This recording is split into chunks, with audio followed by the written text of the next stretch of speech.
NEET 2024 के लिए लगभग 20 दिन बचे हुए हैं। इस टाइम पर यदि एक एवरेज स्टूडेंट सारी चीज़ों को प्रॉपर ऑर्गेनाइज करे, प्रॉपर स्ट्रेटजी फॉलो करे, तो एक अच्छा स्कोर एग्जाम में ला सकता है। आज के वीडियो में मैं आपको बताने वाला हूं इंपॉर्टेंट टॉपिक्स जो आपको एनी हाउ करने ही करने हैं, क्योंकि अब ये वो टाइम नहीं है जिसमें आप 10-10 घंटे किसी चैप्टर को लेके पढ़ रहे हो इन डिटेल। तो कम समय में हमको ज़्यादा चीज़ें कवर करनी होंगी। यदि कोई टॉपिक्स इसमें से आपका मिसिंग है तो आपको देखना होगा। तो प्रायोरिटी वाइज मैं आपको बता रहा हूँ कि ऑर्गेनिक केमिस्ट्री, फिजिकल केमिस्ट्री और इनऑर्गेनिक केमिस्ट्री में क्या ऑर्डर आपको फॉलो करना है। तो सबसे पहले हम शुरू करते हैं इनऑर्गेनिक केमिस्ट्री से, राइट। तो यहाँ पे सबसे पहले आपका आता है पीरियोडिसिटी, यानी कि जो आपका पीरियोडिक टेबल है इसमें 5-6 प्रॉपर्टीज हैं जिसके ऑर्डर भर भर के पूछे जाते हैं, एक्सेप्शन से क्वेश्चंस पूछे जाते हैं, वो सब आपको पता होना चाहिए। जैसे एटॉमिक साइज हो गया, आयनिक साइज हो गया, आयनस एनर्जी, इलेक्ट्रॉन अफिनिटी, इलेक्ट्रोनेगेटिविटी, है ना, नेचर ऑफ ऑक्साइड्स, कौन सा एम्फोटेरिक है, एसिडिक है, बेसिक है, न्यूट्रल है, डायरेक्ट पूछते हैं। मेटेलिक और नॉन मेटेलिक कैरेक्टर का क्या सीन है, लेफ्ट टू राइट जा रहे हैं, टॉप टू बॉटम जा रहे हैं, वैसे ही इन सब का लेफ्ट टू राइट जाने पर क्या सीन क्रिएट हो रहा है, टॉप टू बॉटम में क्या हो रहा है। तो वो कुछ ऑर्डर्स है, बस इस पे ही हमको स्टिक रहना है। ये सारी चीज़ें हमें पहले अच्छे से करनी है। अब मैं बात करता हूँ पी ब्लॉक की, क्लास 11th वाला, ग्रुप 13th और 14th।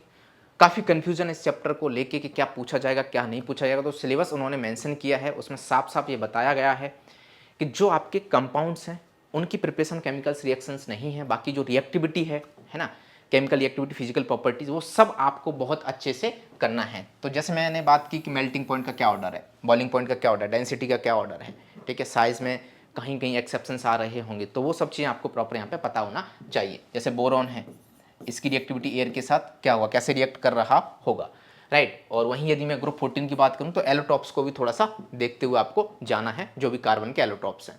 देन आपका आता है केमिकल बॉन्डिंग। केमिकल बॉन्डिंग बहुत बड़ा टॉपिक है और काफ़ी इंपॉर्टेंट है, क्योंकि सब में इसका यूज है, पूरी इनऑर्गेनिक में। तो कुछ इंपॉर्टेंट टॉपिक्स आपके सामने रखे हुए हैं। सबसे पहला है आपका ऑक्सी एसिड्स का स्ट्रक्चर्स, यानी कि जो भी स्ट्रक्चर्स आ रहे हैं उनके प्रॉपर स्ट्रक्चर आपको बनाना होना चाहिए। जो भी आपके पास कंपाउंड्स हैं वहाँ से हम हाइब्रिडाइजेशन बता सकते हैं, उनके शेप पर कमेंट कर सकते हैं, लॉन पेयर पूछा जाएगा, pi bond, sigma bond, resonating structures, काफ़ी सारी चीज़ें वहाँ से पूछी जाती हैं। बॉन्ड ऑर्डर क्या होगा, बॉन्ड लेंथ क्या होगा, है ना, बॉन्ड स्ट्रेंथ क्या होगा। तो यदि हमें स्ट्रक्चर प्रॉपर किसी चीज़ का पता है तो वहाँ से कमेंट कर पाना बड़ा आसान होता है और काफ़ी सारी प्रॉब्लम्स ये स्ट्रक्चर्स खत्म कर देते हैं। देन उसके बाद बैलेंस बॉन्ड थ्योरी का कुछ ओवरलैपिंग, हाइब्रिडाइजेशन निकाल सकते हो आसानी से। Whisper theory, MOT, bond order और स्टेबिलिटी। तो जो आपका एमओटी है इसमें बॉन्ड ऑर्डर कैसे निकालते हैं, बड़ी सिंपल सी ट्रिक पड़ी होंगी। यदि बॉन्ड ऑर्डर सेम आ जाए तो हम स्टेबिलिटी वगैरह पे भी कमेंट कर पाएंगे, तो उसके लिए एमओटी डायग्राम बनाना आपको आना चाहिए। फिर छोटे छोटे टॉपिक्स हैं, Fajans rule, dipole movement, H bonding, है ना, और इंटरमोलिकुलर फोर्सेस। ये कुछ टॉपिक्स आप छोड़ देते हो लास्ट में, तो मैं कहता हूँ इसको देखते हुए जाइएगा। एनसीईआरटी में भी ये दिया हुआ है और डायरेक्ट क्वेश्चंस पूछ लेते हैं, क्योंकि इनऑर्गेनिक में काफ़ी पोर्शन रिलेटेड है। तो ये सब टॉपिक्स जो फाजन्स रूल है, आयनिक करेक्टर, मेल्टिंग पॉइंट की कुछ बातें यहाँ से, है ना, कर रहे होंगे वो, तो इसको देखना होगा आपको सही से। उसके बाद D and F block elements की यदि मैं बात करूं तो एनसीईआरटी में जितनी इंफॉर्मेशन दी गई है वो बहुत ज़्यादा है, उससे बाहर तो कुछ वो नहीं पूछ रहे होते हैं। बट फिर भी आपको कुछ कुछ चीज़ें हैं, जैसे इलेक्ट्रॉनिक कन्फिग्रेशन, इनकी कुछ ट्रिक्स वगैरह होती हैं, सबका आना चाहिए। जो भी एक्सेप्शंस हैं वो भी पता होना चाहिए, क्योंकि यहाँ से आप आयनस एनर्जी फर्स्ट सेकंड में क्या प्रॉब्लम क्रिएट हो रही होगी, कौन ज़्यादा स्टेबल होगा कौन नहीं होगा, वो सब आप बता पाओगे। इसमें दो कंपाउंड हैं आपके, एक KMnO4 पोटेशियम परमैंगनेट और K2Cr2O7। इन दोनों की प्रिपरेशन, केमिकल रिएक्शन और स्ट्रक्चर अच्छे से पता होना चाहिए। ये ऑक्सीडाइजिंग एजेंट हैं स्ट्रॉन्ग, तो सामने वाले को ऑक्सीडाइज करते हैं, खुद रिड्यूस होते हैं। जैसे KMnO4 की बात करूं तो एसिडिक मीडियम में ये +2 में जा रहा होता है, बेसिक मीडियम में +4 में, और यदि ज़्यादा बेसिक है तो +6 में जा रहा होता है। तो जो रिएक्शंस एनसीईआरटी में आपको देखने के लिए मिल रही होंगी, सारी की सारी रटना नहीं है, समझने से भी हमारा काम हो रहा होगा, राइट। उसके बाद फिजिकल प्रॉपर्टीज हैं डी ब्लॉक में, वो देख लीजिएगा और थोड़ा बहुत एनसीईआरटी को देखेगा। हम फिर बात करते हैं पी ब्लॉक, जो आपका क्लास 12th का है, ग्रुप 15, 16, 17, 18। तो इसमें अभी अगेन जो आपके कंपाउंड्स हैं, जैसे मैंने कहा H2SO4 है, इसको कैसे प्रिपेयर करते हैं, इसकी क्या केमिकल रिएक्शंस हैं, उसको देखने की जरूरत नहीं है। सिंपल सी जो भी फिजिकल प्रॉपर्टीज हैं वो देख लीजिएगा, केमिकल एक्टिविटी है वो देखना है, ऑर्डर हमको देखना है, जैसे साइज हो गया, है ना, density, melting point, boiling point, ionisation energy, electron affinity, electronegativity. ये सब वैसे भी काफ़ी सारी चीज़ें आप पीरियोडिक टेबल में पढ़ चुके हो, जो कि बार बार यूज हो रहा होगा। तो ये आपका टॉप टू बॉटम क्या सीन है, इसको हमको देखना है, ग्रुप में भी कंपैरिजन करवा सकते हैं। उसके बाद ये बहुत इंपॉर्टेंट होता है हाइड्राइड्स, ग्रुप 15, 16, 17 के जो हाइड्राइड हैं इनका बॉइलिंग पॉइंट का क्या सीन है, टॉप टू बॉटम, स्टेबिलिटी का क्या सीन है ना, एसिडिक स्ट्रेंथ, बॉन्ड एंगल पे भी कभी कभी कमेंट कर रहे होते हैं, तो वो प्रॉपर आपको पता होना चाहिए। फिर आता है आपका एक इनर्ट पेयर इफेक्ट। तो इनर्ट पेयर इफेक्ट में लोअर ऑक्सीडेशन स्टेट की स्टेबिलिटी क्या होती है, इंक्रीज होती है, हायर की डिक्रीज होती है, तो उसके बारे में हमें यहाँ पर पता होना चाहिए। देन आपका कोऑर्डिनेशन कंपाउंड, तो ये आपके सिंपल सा पहले बेसिक टर्मिनोलॉजी जो भी है, then IUPAC nomenclature, valence bond theory, CFT, उसके बाद स्ट्रक्चरल आइसोमर्स को कीजिए। आई थिंक 4 लाइन यदि आप अच्छे से समझ लेते हो तो स्ट्रक्चरल आइसोमरिज्म आपका हो जाता है। देन आपका आता है ऑर्गेनोमेटेलिक कंपाउंड्स, तो इसमें जो आपका मेटल है, ठीक है, कार्बोनिल कंपाउंड के साथ जो बॉन्ड बनना है एमसी, इस पर कमेंट करने के लिए वो बोलते हैं। तो इसकी बॉन्ड स्ट्रेंथ पूछेंगे या फिर सीओ बॉन्ड की पूछ रहे होंगे, तो बॉन्ड स्ट्रेंथ और बॉन्ड लेंथ दोनों ही आपस में रिलेटेड हैं, आप निकाल सकते हो। उसके बाद कलर और स्टीरियो आइसोमर्स मैंने लास्ट में रखा हुआ है। देन आपका आता है सॉल्ट एनालिसिस, नया ऐड हुआ है, तो इसको भी आपको देख के जाना है थोड़ा सा, ठीक है। अब यहाँ पर मैंने मेरे अकॉर्डिंग वो टॉपिक्स अरेंज किए हैं जो आपको पहले कौन सा पढ़ना है, उसके बाद कौन सा कवर करना है, टॉप टू बॉटम इधर और इधर इस तरीके से। जैसे कि मैंने यहाँ पर बता रखा है आपको कि पहले आप इलेक्ट्रॉन कन्फिगरेशन पर अच्छे से कमेंट कीजिए, इनकी प्रिपरेशन, केमिकल रिएक्शंस देखिए, फिर इनके स्ट्रक्चर्स वगैरह और फिजिकल प्रॉपर्टीज, ठीक है। तो वैसे ही केमिकल बॉन्डिंग में आपको ऑक्सी एसिड्स के स्ट्रक्चर्स और ये सारी चीज़ें देखना है, राइट।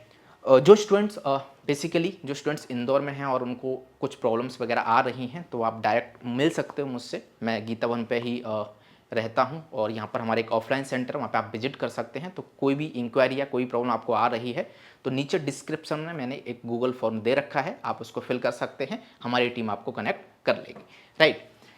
चलो, तो अब अपन चलते हैं ऑर्गेनिक केमिस्ट्री की तरफ। तो सबसे पहले है आपका जीओसी, जनरल ऑर्गेनिक केमिस्ट्री।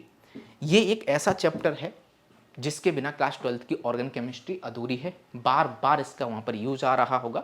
तो इनके बारे में थोड़ा सा ओवरव्यू आपको पता होना चाहिए। अभी ऑर्डर वॉर्डर रटना नहीं है इनके, जैसे inductive effect, resonance, mesomeric effect, hyper conjugation, ठीक है। तो ये 4 चीज़ बार बार यूज होंगी। देन उसके बाद एरोमेटिक, ये बहुत आसान होता है। इंटरमीडिएट्स जैसे कार्बोकेटाइन है, यदि ये आपको नहीं पता है तो क्लास 12 में जो भी रीअरेंजमेंट के क्वेश्चन हैं वो आपसे नहीं बन रहे होंगे, तो अच्छी कमांड हमारी कार्बोकेटाइन के स्टेबिलिटी पर होनी चाहिए। देन रेडिकल्स, कार्बेनाइन और एस्टिक बेसिक स्ट्रेंथ।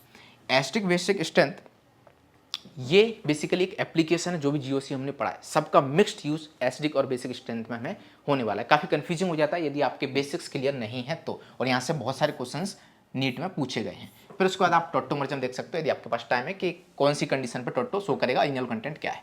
तो वैसे ही यदि मैं स्टीरियो आइसोमर्स की बात करूं तो इसमें बहुत ज़्यादा हमें पीएचडी करने की ज़रूरत नहीं है। जो इंपॉर्टेंट टॉपिक हैं डायरेक्ट नीट में पूछे जा रहे होते हैं इस टाइम पर, तो उनको देख लीजिएगा। तो सबसे पहले आपको ज्योमेट्रिकल आइसोमर्स के बारे में पता होना चाहिए, कैसे क्या कैलकुलेट करते हैं वो आपको आना चाहिए, नंबर्स ऑफ ज्योमेट्रिकल आइसोमर्स। उसके बाद प्लेन ऑफ सिमेट्री देखना आना चाहिए, जिससे हम कमेंट कर पाएँ कौन सा कंपाउंड ऑप्टिकली एक्टिव होगा, कौन सा कंपाउंड ऑप्टिकली इनएक्टिव होगा।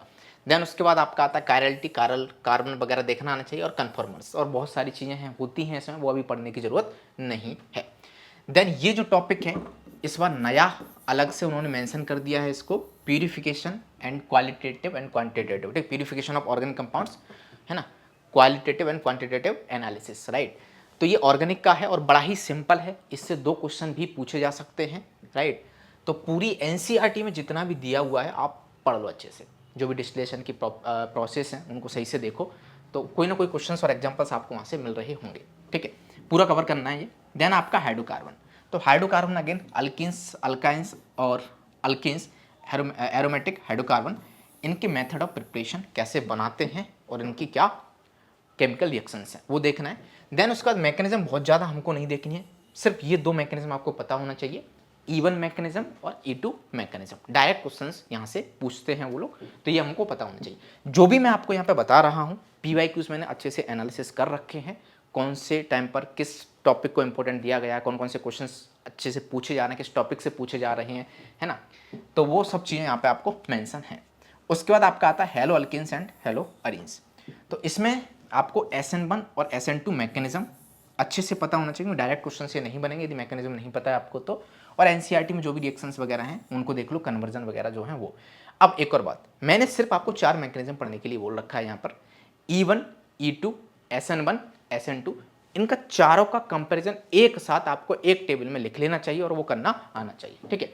उसके बाद अल्कोहल फिनोल ईथर, पूरी एनसीईआरटी जितनी है वो आपको देखना है। एल्डिहाइड कीटोन्स कार्बोक्सिलिक एसिड्स में बहुत सारी ढेर सारी नेम रिएक्शंस पढ़ाई जाती हैं अलग अलग जगह, तो उन पर ध्यान ना देते हुए एनसीईआरटी में जो भी रिएक्शंस है वो देखना है। देन आपका आता है अमीस, तो पूरा एनसीईआरटी बेस्ड है, वो कंप्लीट करना है। बायोमोलिक्यूल्स और प्रैक्टिकल ऑर्गेनिक केमिस्ट्री।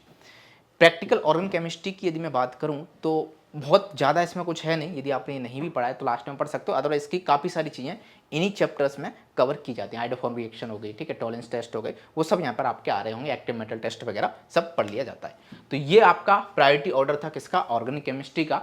अब हम चलते हैं फिजिकल केमिस्ट्री की तरफ। तो सबसे पहले मैंने यहाँ पे 12th के चैप्टर ले रखे हैं, जैसे सॉल्यूशन, तो बहुत ज़्यादा न्यूमेरिकल बेस्ड चीज़ों में हमको स्टक नहीं होना। सबसे पहले इसके आइडियल और नॉन आइडियल सॉल्यूशंस के जो भी एग्जांपल्स हैं वो अच्छे से पता होना चाहिए। एक टेबल बना के इसका जो कंपैरिजन है वो देख लो, डायरेक्ट वो यहाँ से पूछते हैं। दूसरा, इसके बाद आपको फॉलो करना है कॉलिगेटिव प्रॉपर्टीज़, ठीक है, 4 दी हुई हैं, किस पे वो वेरी कर रही हैं किस पे नहीं। देन वन टफ फैक्टर की कैलकुलेशंस और Henrys and rods law last में, ठीक है।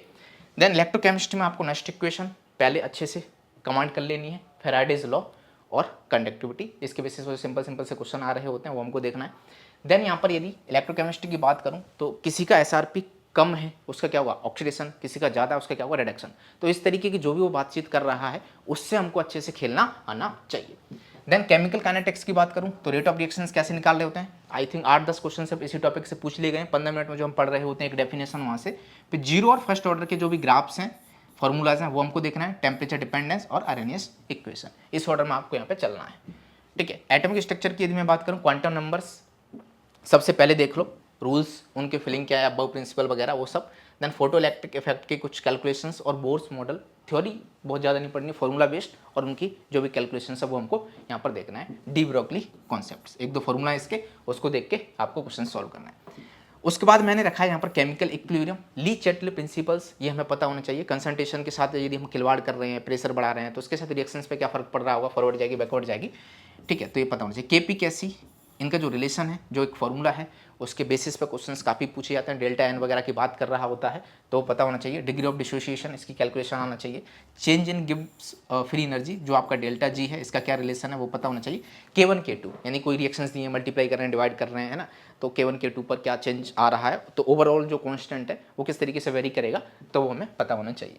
देन थर्मोडायनेमिक्स और थर्मोकेमिस्ट्री में आपको थर्मोडायनेमिक्स प्रोसेस जो भी हैं, एडियाबैटिक है ना, आइसोथर्मल, वो सबसे पहले पढ़ो, उनकी कंडीशंस पढ़ो, ग्राफ्स देखो, फॉर्मूलाज देखो, और उसके बाद फर्स्ट सेकंड लॉ की जो कैलकुलेशंस हैं वो देखो। और डेफिनेशन थर्मोकेमिस्ट्री में यदि आपको सही से पता है तो सिंपल सिंपल से क्वेश्चन जो भी है वो कर पाओगे।